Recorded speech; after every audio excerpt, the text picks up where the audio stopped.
क्या सबको पता चल जाएगा कि शिव प्रसाद देशमुख ही है परशुराम? कुलकर्णी के दिमाग में क्या बन चुका है वो पुल, जिसमें उसे लगता है कि परशुराम ही शिव प्रसाद देशमुख है। और क्या प्रिंसिपल बचा पाएगी चिंटू और पीहू के स्कूल में एडमिशन को, या फिर उन्हें मिल जाएगा टीसी? ये सब जानने के लिए तो आपको आज का पूरा एपिसोड देखना ही पड़ेगा। तो चलो बिना वक्त गवाए बढ़ते हैं सीरियल की तरफ। स्टार्टिंग में हमें देखने को मिलता है कि शालिनी फोन करती है परशुराम को। परशुराम अपनी टीम के साथ होता है। वो कहती हैं कि घर जल्दी से आइए, प्रिंसिपल मैम आई हुई हैं, उन्होंने आपसे कुछ जरूरी बात करनी है।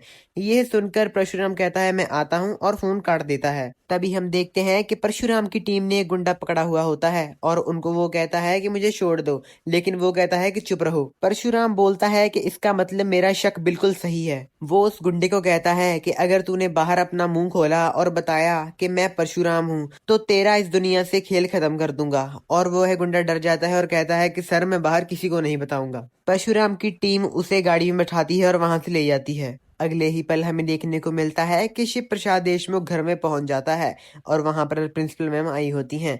वो कहती हैं कि बच्चों का टीसी तैयार हो चुका है और वहां पर सबके सिग्नेचर भी हो चुके हैं। ये सुनकर शिव प्रसाद देशमुख के होश उड़ जाते हैं। वो कहता है कि मैम ये आप क्या बोल रही हैं? प्रिंसिपल मैम कहते हैं कि मैं बिल्कुल सही बोल रही हूँ। प्रिंसिपल मैम कहते हैं कि जब समर वेकेशन के बाद स्कूल स्टार्ट होगा तो ऑफिशियली इनको टीसी मिल जाएगा। ये सब सुनकर शिव प्रसाद देशमुख और उसकी पत्नी शालिनी और बच्चों के पैरों तले जमीन खिसक जाती है। शिव प्रसाद कहता है कि मैम इतना बड़ा नाइंसाफी मेरे बच्चों के साथ नहीं हो सकती। तभी शालिनी अपना आपा खो बैठती है और कहती है कि मैम आपको पता है कि मेरे पति शिव प्रसाद ने कैसे पाई पाई जोड़कर ये एडमिशन फीस दी थी, और आप ये सब कह रही हैं। शालिनी कहती है कि मुझे माफ कीजिए मैम, मैं आपके सामने घर की पर्सनल बातें कर रही हूँ, लेकिन मुझे पता है कि बिना खाए पिए शिव प्रसाद ने दिन रात मेहनत कर कर कैसे पैसे जोड़कर इन बच्चों की एडमिशन दी थी। शालिनी कहती है हमने तो एडमिशन देने के लिए अपने सिर पर एक लोन भी उठाया है। मैम प्लीज आपसे मेरी विनती है, आप ऐसा मत कीजिए। तभी चिंटू और पीहू कहते हैं कि मॉम ये टीसी क्या होता है और आप किस चीज की बातें कर रही हैं? क्या हमें किसी और दूसरे स्कूल में जाना है? तभी शिव प्रसाद कहता है कि बच्चों आपको इन सब चीजों को जानने के बारे में कोई जरूरत नहीं है। पर बच्चे कहते हैं कि मैम आप ऐसा मत कीजिए, मैं क्या आपको प्रेयर सॉन्ग सुनाऊं? मुझे बहुत अच्छा लगता है। पर शिव प्रसाद कहता है कि नहीं बड़ा, आपको ये सब कुछ सुनाने की जरूरत नहीं है। तभी प्रिंसिपल मैम कहते हैं कि हाँ बच्चे अब वहीं पर पढ़ोगे, लेकिन वो शिव प्रसाद को कहते हैं कि हाँ आप क्या कर सकते हैं। तभी शालिनी कहती हैं कि ये कुछ कर पाए या ना कर पाए, मैंने दूसरे पेरेंट्स से बात की है, वो कहते हैं कि हम तुम्हारे साथ हैं, अगर जरूरत पड़ी तो स्कूल के बाहर प्रोटेस्ट भी जरूर करेंगे। प्रिंसिपल मैम उठते हैं और खड़े होते हैं और कहते हैं ठीक है आपकी बात बिल्कुल ठीक है, लेकिन वो पेरेंट्स आपके साथ एक दिन प्रोटेस्ट करेंगे, 2 दिन कर लेंगे, लेकिन तीसरे दिन आप और बच्चे वहां पर होंगे और आपके साथ कोई नहीं होगा, फिर आप क्या करेंगे? प्रिंसिपल मैम कहती हैं आप टेंशन मत लो, मेरी सेक्रेटरी से बात हो गई है और जून की छुट्टियों में एक बात होगी।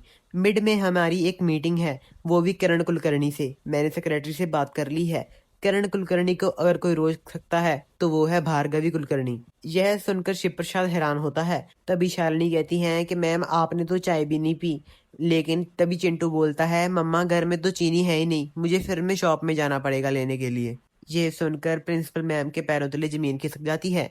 वो कहते हैं कि ये जनरेशन कितनी इनोसेंट है, ये बच्चा कभी भी झूठ नहीं बोलेगा। टीचर को बहुत अच्छा लगता है कि उन बच्चों ने सच बोला और तभी उनको वो एक बात बताते हैं, बड़ी अच्छी बात होती है वो कहते हैं कि आपके पास जो है उस पर अहंकार नहीं करना चाहिए और जो नहीं है उसके पर आपको शर्म भी नहीं करनी चाहिए। तभी प्रिंसिपल हाथ जोड़ती हैं और वहां से जाने लगती हैं। तभी परशुराम पीछे से आवाज लगाता है और कहता है कि मैम क्या आप करण कुलकर्णी की पत्नी हैं? ये सुनकर मैम के पैरों तले जमीन खिसक जाती है। वो कहती हैं कि आपको कैसे पता? वो कहता है कि मुझे पता है और आपको ये जानने से कोई भी फायदा नहीं होगा कि मुझे किसने ये बात बताई है। तभी वो कहता है कि अगर आपसे कुछ ना हो तो आप मुझे जरूर बताइएगा, क्योंकि मेरे पास एक ऐसा बंदा है जिस पर मेरा बेटा भी पूरी अच्छी तरह से विश्वास करता है और ये वो मसला हल भी कर सकता है। कुलकर्णी अगर सीधी उंगली से नहीं घी निकालेगा तो वो टेढ़ी उंगली करके जरूर निकालेगा। तभी वो चिंटू की तरफ इशारा करता है। चिंटू बताता है कि वो है परशुराम। टीचर ये बात सुनकर कहती हैं ठीक है मैं समझ गई, मैं चलती हूँ अब। तभी शालिनी शिव प्रसाद के पास आती है और वह पूछती है कि आपने मैम से क्या कहा। शिव प्रसाद बताता है कि मैंने उनको बताया कि क्या आपका करण कुलकर्णी पति है, और उन्होंने मान लिया। तभी अगले सीन में हम देखते हैं कि मैम बाहर जा रही होती हैं गाड़ी के पास। तभी वो गाड़ी की बैक साइड खोलती हैं और देखती हैं वहां पर कोई बैठा होता है। वहां पर कोई और नहीं बल्कि आराध्या कुलकर्णी बैठी हुई होती है, जिसको देखकर उनके होश उड़ जाते हैं।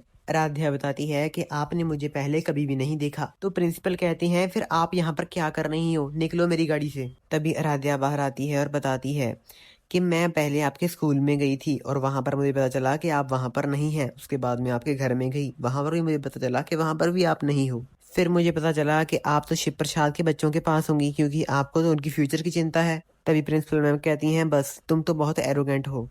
आराध्या कहती है कि मैं इस वक्त अपनी किससे बात कर रही हूँ, अपनी सास से या फिर एक प्रिंसिपल मैम से। आराध्या कहती है जो आपने मुझे आशीर्वाद के तौर पर एक हार दिया था वो अभी मेरे गले में है। और वो कहती है कि आप अब मुझे बताओ कि मैं अब किससे बात कर रही हूँ। वो भार्गवी कुलकर्णी कहती है कि तुम एक प्रिंसिपल से ही बात कर रही हो, लेकिन प्रिंसिपल मैम कहती हैं कि करण कुलकर्णी के कोई भी रिश्तेदार से मेरा कोई भी कनेक्शन नहीं है। तभी प्रिंसिपल मैम कहती हैं कि मुझे कोई भी नाता नहीं है करण कुलकर्णी से, ना उसके बेटे से। वो कहती हैं ठीक है। आराध्या कहती है ठीक है तो उनसे ना हो, लेकिन मुझे अपने पति से बहुत लगाव है और मुझे उनकी परवाह भी है। सामने से प्रिंसिपल कहती हैं कि ठीक है बस करो, फिर मुझे क्या, तुम्हें अभी रिश्तों की वैल्यू पता ही क्या है। वो कहती हैं कि नीच है करण कुलकर्णी और नीच है कबीर कुलकर्णी। ये सुनकर आराध्या को गुस्सा आता है। वो कहती है कि मैं अपने पति के खिलाफ एक भी शब्द नहीं सुनूंगी। लेकिन क्या प्रिंसिपल मैम कहती हैं कि तुम सुनो, तुम्हारा पति एक रैकेट में आ चुका है। वो कोई एरा गैरा रैकेट नहीं बल्कि बड़ा नीच किडनैपिंग रैकेट। और वो कहती हैं कि कबीर अब प्लान कर रहा है कि ये बच्चों को अब टीसी दिलवाएगा। लेकिन प्रिंसिपल मैम कहती हैं कि मैं ऐसा होने नहीं दूंगी। तभी आराध्या कहती है ट्रांसफर सर्टिफिकेट तो मिलकर रहेगा उन बच्चों को, आप जो कर सकती हैं कर लीजिए। आराध्या भड़क जाती है और कहती है कि बस कीजिए, और मैं ये सब बातें बताऊंगी करण कुलकर्णी को, जो आप सीधा शिव प्रसाद के घर में आई हुई थी। और मैं अपने पति से बहुत लव करती हूँ, I love him, I also respect him. ये सुनकर बहुत हैरान होती हैं प्रिंसिपल मैम। प्रिंसिपल मैम वहां से जाने लगती हैं और जाते जाते कहती हैं कि तुम्हारा ससुर तो मैं आराम से इस गेम में डाल दूंगी, इस बात की शर्त रही। लेकिन पीछे से आराध्या आवाज लगाती है और सीधा शिव प्रसाद देशमुख को फोन लगा लेती है और कहती है कि जीजा जी आपके घर के नीचे खड़ी हूँ। प्रिंसिपल मैम का पीछा करते करते मैं यहाँ पर आ गई हूँ। आप अपने बच्चों के बारे में सोच रहे होंगे और मैं अपने पति के बारे में सोच रही हूँ। जो आपको 6 दिखाई दे रहा है वो मुझे 9 दिखाई दे रहा है। इन सब चीजों में आप प्रिंसिपल मैम को इन्वॉल्व मत ही करो, वो कहती है और फोन काट देती है। तभी शिव प्रसाद आगे से बोलने लगता है, तभी उसने फोन काट दिया होता है और वो देखता है कि फोन कट हो गया है। और तभी आराध्या वहां से चली जाती है। प्रिंसिपल मैम बाद में सोचते हैं कि ये लड़की तो कबीर कुलकर्णी और करण कुलकर्णी से भी एक कदम आगे है। तभी शिव प्रसाद के पास शालिनी आती है और पूछती है कि आपको किसका फोन आया था। तो शिव प्रसाद बताता है कि आराध्या का फोन था। शालिनी कहती है तो फिर वो उसने क्या कहा। शिव प्रसाद बताता है कि वो कह रही थी कि वो घर के नीचे आई हुई है। तो शालिनी पूछती है कि वो अंदर क्यों नहीं आई। शालिनी कहती है मुझे तो अब ऐसा लगता है कि ये कबीर कुलकर्णी से भी ज्यादा खतरनाक हो जा रही है। शिव प्रसाद कहता है कि मिसेस मुझे भी सिर्फ ऐसा ही लग रहा है। वो कहता है कि इसकी अभी उम्र कम है और वह सही और गलत में डिफरेंशिएट नहीं कर पा रही। तभी बच्चे शिव प्रसाद के पास आकर रोने लग जाते हैं और कहते हैं क्या हम उस स्कूल में पढ़ पाएंगे। वो हाथ आगे करते हैं और कहते हैं कि पा हमारे साथ प्रॉमिस करो। तभी शिव प्रसाद एक गहरी सोच में पड़ जाता है। तभी शालिनी कहती है कि बच्चों अपने पापा को तंग मत करो, पर वो कहते हैं कि नहीं हमें तो प्रॉमिस करो, हम ऐसे नहीं मानने वाले। बच्चे बहुत रो रहे होते हैं और कह रहे होते हैं कि पाप प्लीज हमें प्रॉमिस करो, हम उसी स्कूल में पढ़ना चाहते हैं, हमें उस स्कूल से बहुत ज्यादा प्यार है। तब कर देता है और कहता है कि बच्चों आपका एडमिशन उसी स्कूल में होकर रहेगा और आपको वहां से कोई और नहीं निकाल पाएगा। तभी बच्चे वहां से चले जाते हैं और शालिनी उसके पास आती है शिव प्रसाद के पास और वो कहती है कि अब तुमने तो बच्चों को प्रॉमिस कर दिया है, अब इसको निभाओगे कैसे। शिव प्रसाद कहता है कि तुम फिक्र मत करो, जो मैं प्रॉमिस करता हूँ एक बार वो मैं हमेशा निभा कर रहता हूँ, ये तुम्हें भी पता है। दोस्तों ये अच्छा सा एपिसोड यहीं पर एंड हो जाता है। कल हमें देखने को मिलेगा कि करण कुलकर्णी देगा धमकी शालिनी को। दोस्तों आगे का एपिसोड देखने के लिए आप हमारे चैनल को सब्सक्राइब जरूर कर लें और वीडियो को लाइक कर दें। दोस्तों प्लीज सब्सक्राइब कर लें और वीडियो को लाइक कर दें और एक अच्छा सा कमेंट भी जरूर कर दें। मिलते हैं आपको ऐसी एक नई वीडियो के साथ, तब तक के लिए बाय बाय, अपना ध्यान रखिएगा।